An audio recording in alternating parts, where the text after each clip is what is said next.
রমজান মাস কোরআনের জন্যই গুরুত্বপূর্ণ হয়েছে। এই কোরআন যদি আমরা আমাদের নিজেদের জীবনে আনতে পারি, আল্লাহ রাব্বুল আলামিন আমাদেরকেও গুরুত্বপূর্ণ ব্যক্তি হিসেবে তৈরি করে দেবেন। এই কোরআনের সাথে যারাই লেগে গিয়েছে আল্লাহ তাদেরকে সম্মানিত করেছেন। যে ফেরেশতা নবীর কাছে কোরআন নিয়ে আসছিল তার নাম সকলে জানি, হযরত জিবরাইল আলাইহিস সালাম। কোটি কোটি অগণিত ফেরেশতার মধ্যে আল্লাহ রাব্বুল আলামিন তার মর্যাদা সম্মান বাড়িয়ে দিয়েছেন, সুবহানাল্লাহ। কারণ কি? তিনি নবীর কাছে এই কোরআন নিয়ে এসেছিলেন। এই কুরআনুল কারীম আমাদের নবীর উপরে নাজিল হয়েছে। এজন্য যত নবী রয়েছে দুনিয়ার জমিনে, যত নবী প্রেরণ করেছেন আল্লাহ রাব্বুল আলামিন সকল নবীর থেকে আমাদের নবীকে শ্রেষ্ঠ নবী, বিশ্ব নবী করে দিয়েছেন।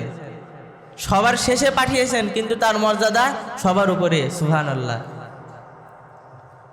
এজন্য কোরআনের প্রতি আমরা যেন আসতে পারি, আল্লাহ রাব্বুল আলামিন আমাদের তৌফিক দান করুন। সকলে বলছি আল্লাহুম্মা আমিন। এরপরে রমজানের 2 নাম্বার ফজিলত হচ্ছে রমজান কেন আমাদের জন্য গুরুত্বপূর্ণ। আল্লাহ রাব্বুল আলামিন একটু আগে আমি যে আয়াতটি তেলাওয়াত করলাম, আল্লাহ বলেছেন তাকওয়া যেন অর্জন করতে পারি।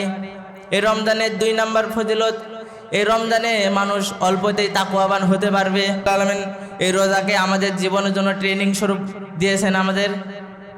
এই রোজার মাসে একটি মাস আমরা যেভাবে আমাদের জীবন পরিচালনা করছি, যেভাবে আমরা নিজেদের জীবন অতিবাহিত করছি, এইভাবে আমরা বাকি 11টি মাস যেন চলতে পারি। আল্লাহ রাব্বুল আলামিন আমাদের তৌফিক দান করুক, আমিন। এই রোজা আমাদের জন্য ট্রেনিং। 1 মাস আমরা কেউ প্রকাশ্যে পাপাচারে লিপ্ত হই না,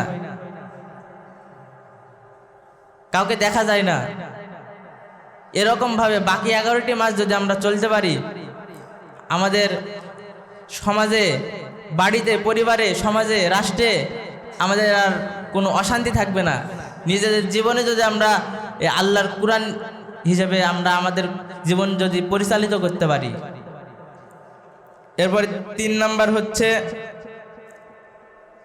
আল্লাহ রাব্বুল আলামিন বলছেন এই রমজান হচ্ছে গুনাহ মাফের সুবর্ণ সুযোগ। আল্লাহ নিজেই তার নবীর মাধ্যমে বলছেন, এই রমজান আমি আমার বান্দাদের এমনভাবে অনুগ্রহ করি, দয়া দেখাই। এই রমজানে একটি মানুষ যদি ভালোভাবে ঈমান এবং সওয়াবের আশায় রমজান মাসে রোজা রাখে, আল্লাহ তার সকল গুনাহ মাফ করে দিবেন। এবং রমজানের 30টি অথবা 29টি রোজা রাখার পর ঈদের দিন নামাজে ঈদগাহ থেকে আসার সঙ্গে সঙ্গে তার জীবনের যত গুনাহ ছিল পূর্বের সকল গুনাহ আল্লাহ মাফ করে তাকে নিষ্পাপ মাসুম বাচ্চার মতো বানিয়ে দেয়, সুবহানাল্লাহ। এজন্য আল্লাহর নবী সাল্লাল্লাহু আলাইহি ওয়াসাল্লাম তার হাদিসের মধ্যে বলছেন, হাদিসটি বর্ণনা করছেন আবু হুরায়রা রাদিয়াল্লাহু আন। তিনি বলছেন, নবী সাল্লাল্লাহু আলাইহি ওয়াসাল্লাম বলেন, ক্বালা মান সামাতা রমাদানা ঈমানান ওয়া ইহতিসাবা।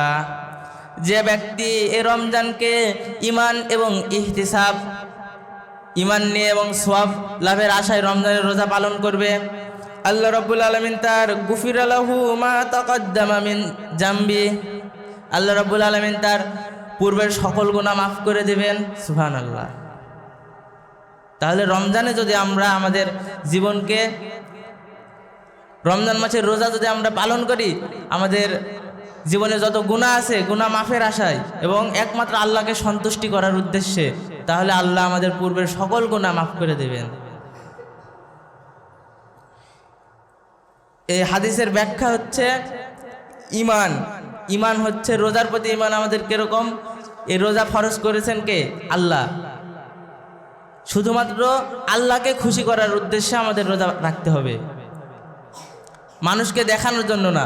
যদি মানুষকে দেখানোর জন্য আমরা রোজা রাখি, তাহলে এই রোজা আমাদের বিফলে যাবে, শুধু না খেয়ে থাকা হবে। এজন্য যেই কাজ করি, শুধু রোজা না, যেই কাজ করি সেটা যেন আল্লাহকে দেখানোর উদ্দেশ্য হয়, আল্লাহকে রাজি খুশি করার উদ্দেশ্য হয়। আল্লাহ তাআলা কবুল করুক, আমিন। এরপরে রোজার 4 নম্বর মর্যাদা হচ্ছে নেক আমলের পরিবেশ। এই রমজান মাস আমাদের জন্য একটি বরকতময় মাস। এই মাসে আমরা অল্পতে আমরা বেশি নেকি করতে পারবো। আল্লাহর রাসূল সাল্লাল্লাহু আলাইহি ওয়াসাল্লাম হাদিসের মধ্যে বলছেন, এই হাদিসটি হযরত আবু হুরায়রা রাদিয়াল্লাহু আনহু বর্ণনা করছেন। তিনি বলছেন, ইজা জাআ রমাদানু ফুতিহাত আবওয়াবুল জান্নাহ। সুবহানাল্লাহ। আবু হুরায়রা রাদিয়াল্লাহু আনহু বলছেন যে আল্লাহর রাসূল সাল্লাল্লাহু আলাইহি ওয়াসাল্লাম বলছেন, রমজান মাসে আল্লাহ রাব্বুল আলামিন তার জান্নাতের যতগুলো দরজা রয়েছে সব কিছু খুলে দেন। সুবহানাল্লাহ। রমজানের আগমন উপলক্ষে, রমজানের সম্মানে, ইজ্জতে আল্লাহ রাব্বুল আলামিন জান্নাতের সকল দরজা খুলে দেন। ওয়া গুল্লিকাত আবওয়াবুন নার, এবং জাহান্নামের যে কয়টি দরজা রয়েছে সকল দরজা আল্লাহ বন্ধ করে দেন। সুবহানাল্লাহ। জান্নাতের দরজা খুলে দেন, জাহান্নামের দরজা বন্ধ করে দেন। ওয়া সুফাদাতিশ শায়াতিন, এবং শয়তানকে শিকলবন্দি করে। তাহলে আমাদের জন্য কত বড় সুযোগ এটা। আল্লাহ জান্নাত দরজা খুলে দিচ্ছেন, জাহান্নামের দরজা বন্ধ করে দিচ্ছেন, এবং আমাদের গুনাহ করার জন্য যে শয়তান প্ররোচনা দেয় সব সময়, সে শয়তানকে আল্লাহ শিকলবন্দি করছেন। এর চেয়ে বড় সুযোগ আর পাবো? এখন প্রশ্ন আসতে পারে যে শয়তানকে যদি শিকলবন্দি করা হয় তাহলে এখনো অনেকে শয়তানি করছে, এরা কিভাবে করছে? আল্লাহ রাব্বুল আলামিন কোরআনুল কারীমের মধ্যে বলছেন, আল্লাযী ইউওয়াসবিসু ফি সুদুরিন নাস মিনাল জিন্নাতি ওয়ান নাস। মানুষের মনের মধ্যে যে প্ররোচনা দেয়, যে শয়তান প্ররোচনা দেয়, এরা হচ্ছে দুই রকমের, এরা দুই জাতি থেকে। মিনাল জিন্না, জিনের মধ্যে থেকে, ওয়ান নাস, মানুষের মধ্যে থেকে। আল্লাহ রাব্বুল আলামিন শিকলবদ্ধ করেছেন জিন শয়তানকে। আরেকটা থাকলো মিনান নাস, মানুষ শয়তান। যাদের মধ্যে এই প্রশ্ন আসে যে যারা শয়তানি করছে এরা কিভাবে করছে, শয়তান যদি বন্দিই থাকে তাহলে এরা হচ্ছে সেই মানুষ শয়তান। আল্লাহ রাব্বুল আলামিন এদের থেকে আমাদের হেফাজত করুন। সকল বলছি আল্লাহুম্মা আমিন।